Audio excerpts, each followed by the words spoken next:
Hi సూర్య, ఎలా ఉన్నావు? నీకు ఎందుకు నో చెప్పాల్సి వచ్చిందంటే మా డాడీ హెల్త్ అస్సలు బాగాలేదు. సో నాకు ఫాదర్ని చూసుకోలేక నీకు టైం ఇవ్వలేక నేను నో చెప్పాల్సి వచ్చింది.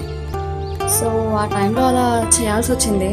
మళ్ళీ నిన్ను కలిసి ఎక్స్ప్లెయిన్ చేద్దాం అనుకున్నా, కానీ ఎప్పుడూ సిచ్యువేషన్ రాలేదు. ఎందుకంటే లవ్ చేస్తే టైం ఇవ్వాలి కాబట్టి నేను ఆ టైం ఇవ్వలేకపోయాను.